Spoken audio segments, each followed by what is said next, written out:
বিসমিল্লাহির রহমানির রহিম। আসসালামু আলাইকুম প্রিয় দর্শক শ্রোতাবৃন্দ, আজকের এই বিশেষ আয়োজনে আপনাদের স্বাগত জানাই।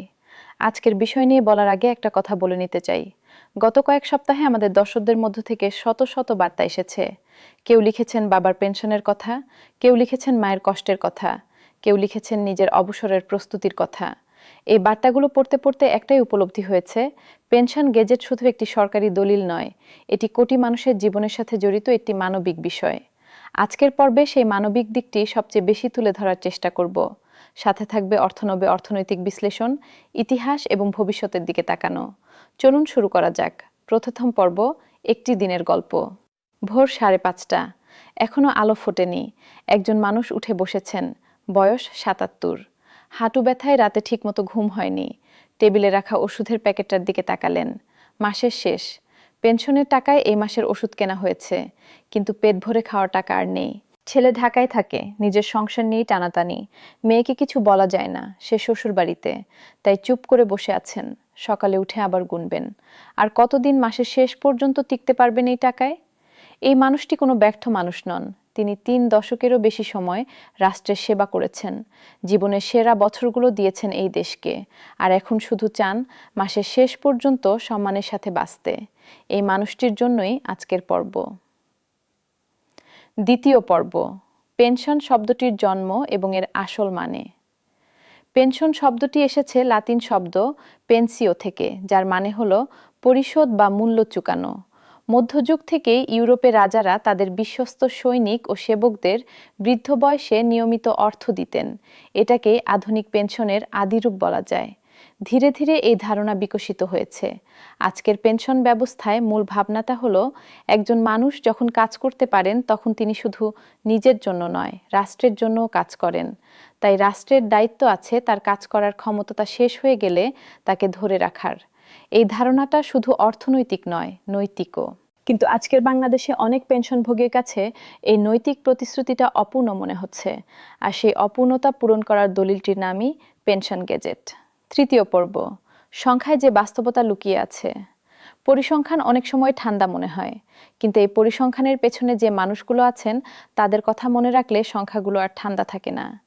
বাংলাদেশে বর্তমানে সরকারি পেনশনভোগীর সংখ্যা 8 থেকে 9 লাখের কাছাকাছি বলে ধারণা করা হয়।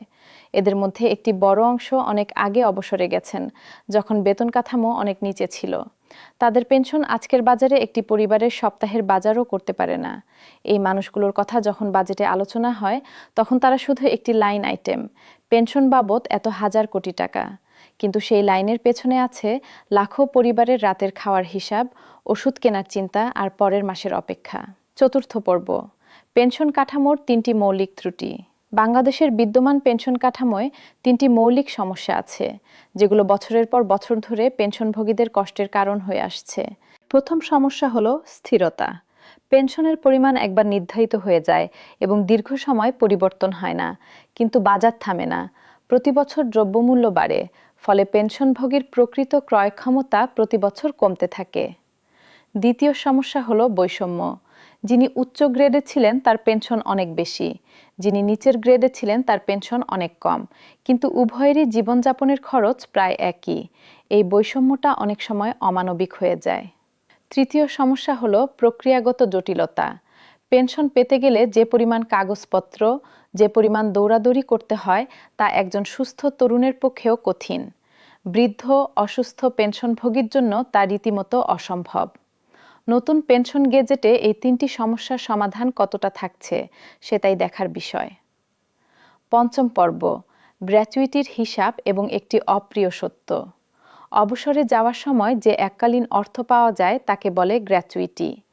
অনেকে এটাকেই ভবিষ্যতের ভরসা মনে করেন, কিন্তু একটি অপ্রিয় সত্য আছে এখানে। অনেক পেনশনভোগী গ্র্যাচুইটির টাকা পাওয়ার কিছুদিনের মধ্যেই সেটা শেষ করে ফেলেন, অসুস্থতার চিকিৎসায়, সন্তানের বিয়েতে, ঋণ শোধে।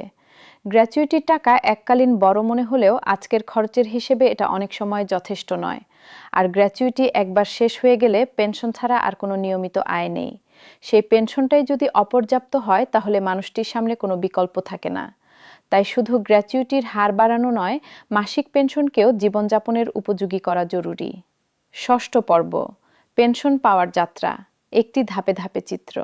অনেকেই জানেন না যে অবসরে যাওয়ার পর পেনশন পেতে ঠিক কি কি করতে হয়। এই প্রক্রিয়াটা একটু বিস্তারিত জানা দরকার। অবসরের কিছু আগে থেকেই কাগজপত্র গোছানো শুরু করতে হয়। সার্ভিস বুক হালনাগাদ আছে কিনা দেখতে হয়। এনওসি নিতে হয়, ছবি লাগে, নমিনির তথ্য লাগে। তারপর নির্দিষ্ট ফর্ম পূরণ করে সংশ্লিষ্ট কর্তৃপক্ষের কাছে জমা দিতে হয়। সেখান থেকে হিসাব নিয়ন্ত্রকের দপ্তরে যায়। সেখানে যাচাই বাছাই হয়। অনুমোদন হলে ব্যাংকে পাঠানো হয়। শুনতে সহজ মনে হচ্ছে, কিন্তু বাস্তবে প্রতিটি ধাপে বিলম্ব হয়। কাগজ হারায়, নতুন করে দিতে হয়। অফিস থেকে ফোন করলে কেউ ধরে না, সরাসরি গেলে বলে আসুন পরে। এই প্রক্রিয়ায় 6 মাস লাগা অস্বাভাবিক নয়, কোনো কোনো ক্ষেত্রে বছরের বেশিও লেগে যায়। এই সময়টুকু একজন অবসরপ্রাপ্ত মানুষ কিভাবে বাঁচেন, এই প্রশ্নের উত্তর সিস্টেমের কাছে নেই।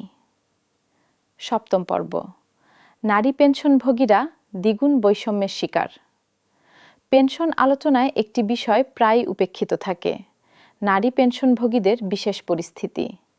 প্রথম ক্ষেত্রে যে নারী নিজে সরকারি চাকরি করেছেন তিনি পুরুষ সহকর্মীর মতোই পেনশন পান, কিন্তু সমাজের বাস্তবতায় অনেক নারী তুলনামূলক নিচের গ্রেডে বেশি ছিলেন, তাই তাদের পেনশনও কম।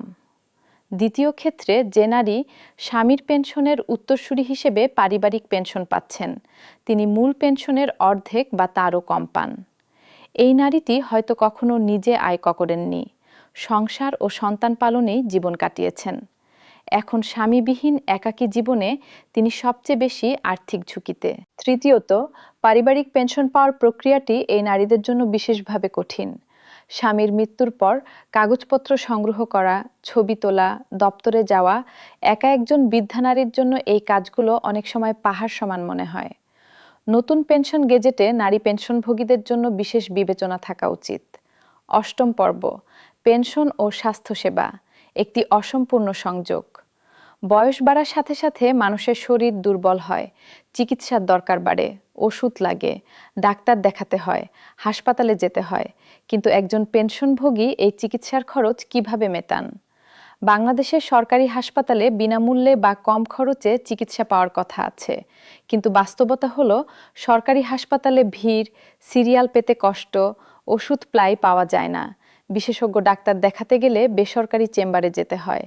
ফলে একজন পেনশনভোগীর চিকিৎসা বাবদ যে খরচ হয় তা তার পেনশনের একটি বড় অংশ চলে যায়। পেনশন গেজেটের পাশাপাশি সরকারি পেনশনভোগীদের জন্য একটি সুষম স্বাস্থ্যসেবা প্যাকেজ থাকলে তারা অনেকটাই উপকৃত হতেন। এই দাবিটি অনেক কর্মচারী সংগঠনের দীর্ঘদিনের। নবম পর্ব, গ্রাম বনাম শহর, পেনশনভোগীদের ভিন্ন ভিন্ন বাস্তবতা। সব পেনশনভোগীর পরিস্থিতি এক নয়। যিনি ঢাকায় থাকেন আর যিনি গ্রামে থাকেন তাদের চাহিদা ও সমস্যা আলাদা। ঢাকায় থাকা পেনশনভোগীর বাসা ভাড়া অনেক বেশি, যাতায়াত খরচ আছে, বাজারের দামও বেশি।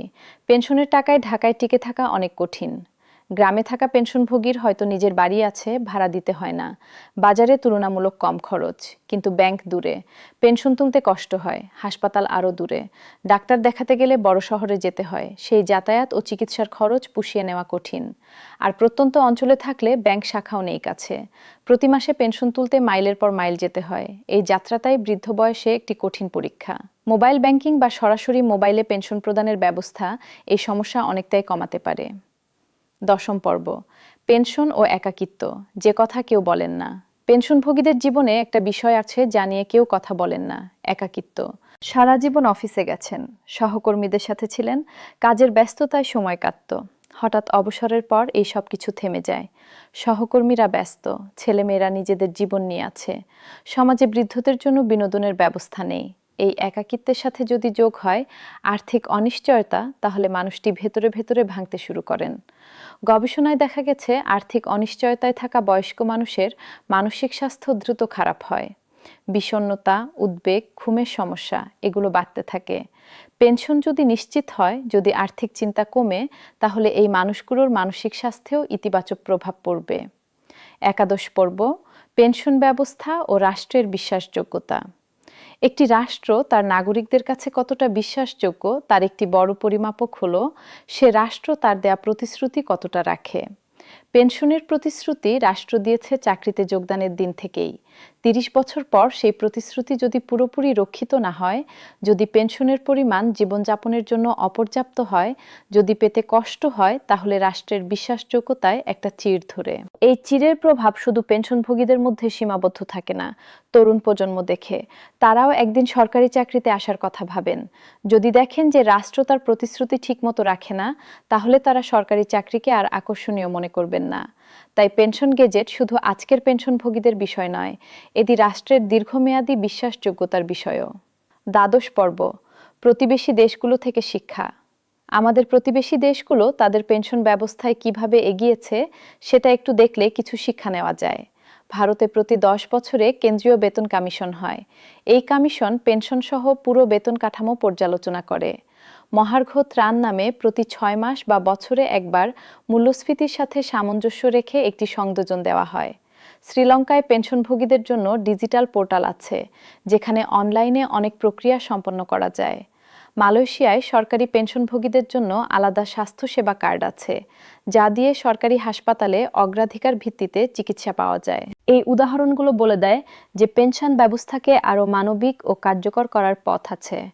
বাংলাদেশ এই পথগুলো থেকে শিক্ষা নিতে পারে। ত্রয়োদশ পর্ব, পেনশন কমিশন, একটি দীর্ঘমেয়াদী সমাধানের প্রস্তাব। বাংলাদেশে পে স্কেলের সাথে পেনশনও পর্যালোচনা হয়, কিন্তু এই পর্যালোচনা অনিয়মিত দীর্ঘ বিরতিতে হয়। একটি দীর্ঘমেয়াদী সমাধান হতে পারে একটি স্থায়ী পেনশন পর্যালোচনা কমিশন গঠন করা, যা প্রতি 2 থেকে 3 বছরে একবার পেনশন কাঠামো পর্যালোচনা করবে, মূল্যস্ফীতির হিসাব নিয়ে পেনশনে প্রয়োজনীয় সমন্বয় করবে, পেনশনভোগীদের অভিযোগ ও পরামর্শ গ্রহণ করবে। এই ধরনের একটি প্রাতিষ্ঠানিক ব্যবস্থা থাকলে প্রতিবার বড় বিরতিতে বিশাল পরিবর্তনের ধাক্কা লাগত না। পেনশনভোগীরাও জানতেন যে তাদের বিষয়টি নিয়মিতভাবে দেখা হচ্ছে। নতুন পেনশন গেজেটে এই ধরনের একটি প্রাতিষ্ঠানিক কাঠামোর কথা অন্তর্ভুক্ত করা হবে কিনা সেটা একটি গুরুত্বপূর্ণ প্রশ্ন। চতুর্দশ পর্ব, যারা পেনশন পাচ্ছেন না, একটি উপেক্ষিত শ্রেণী। এই অংশে এমন একটি বিষয় তুলতে চাই যা প্রায় আলোচনায় আসে না। বাংলাদেশে এমন অনেক মানুষ আছেন যারা সরকারের হয়ে কাজ করেছেন, কিন্তু বিভিন্ন কারণে পেনশন পাননি বা কম পেয়েছেন। কেউ হয়তো চুক্তিভিত্তিক পদে ছিলেন, কেউ হয়তো নিয়োগের কাগজপত্রের সমস্যা ছিল, কেউ হয়তো মাঝপথে চাকরি ছেড়েছেন বিভিন্ন কারণে। এই মানুষগুলো পেনশন ব্যবস্থার বাইরে থেকে যান। তারাও দেশের সেবা করেছেন, কিন্তু বয়স বাড়লে তাদের কেউ নেই। পেনশন গেজেটে এই বিষয়টি নিয়ে চিন্তা করার সুযোগ আছে। অন্তত চুক্তিভিত্তিক কর্মচারীদের জন্য একটি ন্যূনতম অবসর সুবিধার ব্যবস্থা রাখা উচিত। পঞ্চদশ পর্ব, পেনশনভোগীদের সংগঠন ও তাদের কণ্ঠস্বর। বাংলাদেশে পেনশনভোগীদের অধিকার নিয়ে কথা বলার সংগঠন অনেক কম। যা আছে তাদের কণ্ঠস্বর প্রায় দুর্বল। এর কারণটা বোঝা যায়। পেনশনভোগীরা বয়স্ক, অনেকে অসুস্থ, মিছিলে যাওয়া কষ্টকর। সামাজিক মাধ্যমে সরব হওয়ার দক্ষতা অনেকের নেই। তারা চুপ করে কষ্ট সহ্য করেন। এই চুপ থাকাটাই হয়তো তাদের সবচেয়ে বড় দুর্বলতা, কারণ যে দাবি সোচ্চার নয় তা নীতি নির্ধারকদের কাছে কম গুরুত্ব পায়। তাই আমাদের মতো যারা মাধ্যমে কাজ করি তাদের দায়িত্ব আছে এই মানুষগুলোর কথা তুলে ধরার, কারণ তারা নিজেরা পারছেন না। ষোড়শ পর্ব, পেনশন গেজেটের পর কি হওয়া উচিত। গেজেট প্রকাশ হলেই কিন্তু কাজ শেষ হয় না। গেজেটের পরের ধাপগুলো সমান গুরুত্বপূর্ণ। প্রথমত, গেজেট প্রকাশের পর দ্রুততম সময়ে প্রতিটি পেনশনভোগীকে তার নতুন পেনশনের পরিমাণ জানানো উচিত, চিঠিতে, মোবাইলে বার্তায় বা অন্য কোনো উপায়ে। দ্বিতীয়ত, পেনশন নতুন হারে কার্যকর করার প্রক্রিয়া নির্দিষ্ট সময়সীমার মধ্যে শেষ করতে হবে।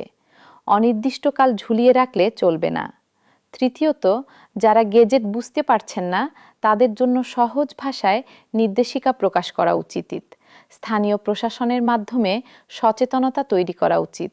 চতুর্থত, কোনো পেনশনভোগী যদি মনে করেন তার পাওনা ঠিকমতো পাচ্ছেন না, তার জন্য একটি সহজ অভিযোগ ও সমাধান ব্যবস্থা থাকা দরকার। সপ্তদশ পর্ব, তরুণ প্রজন্মের কাছে পেনশনের বার্তা। এখনকার তরুণরা যারা সরকারি চাকরিতে আসছেন বা আসার কথা ভাবছেন, তাদের কাছে পেনশন গেজেটের একটি বার্তা আছে। যদি এই গেজেটে পুরনো পেনশনভোগীদের ন্যায্য সুবিধা দেওয়া হয়, প্রক্রিয়া সহজ করা হয়, মানবিক কাঠামো তৈরি করা হয়, তাহলে তরুণ কর্মচারীরা বুঝবেন যে রাষ্ট্র তার দেয়া প্রতিশ্রুতি রাখে। আর যদি এই গ্যাজেটে হতাশা আসে, যদি পুরনো মানুষগুলো বঞ্চিত থেকে যান, তাহলে তরুণরাও বুঝবেন যে সরকারি চাকরিতে ভবিষ্যৎ অনিশ্চিত। এই বার্তাটা সরকারকে মনে রাখতে হবে। পেনশন গ্যাজেট শুধু আজকের বৃদ্ধদের জন্য নয়, আগামীকালের তরুণদের জন্য। আমরা আশা করি এই গ্যাজেট দ্রুত আসবে। আমরা আশা করি এটি ন্যায্য হবে, মানবিক হবে এবং যারা সারা জীবন দিয়ে গেছেন তাদের প্রতি কৃতজ্ঞতার প্রকাশ হবে। গ্যাজেট সংক্রান্ত যে কোনো আপডেট এলেই আমরা সাথে থাকব। চ্যানেলটি সাবস্ক্রাইব করুন, বেলটি অন রাখুন। আপনার পরিচিত প্রতিটি পেনশনভোগীর সাথে এই ভিডিওটি শেয়ার করুন।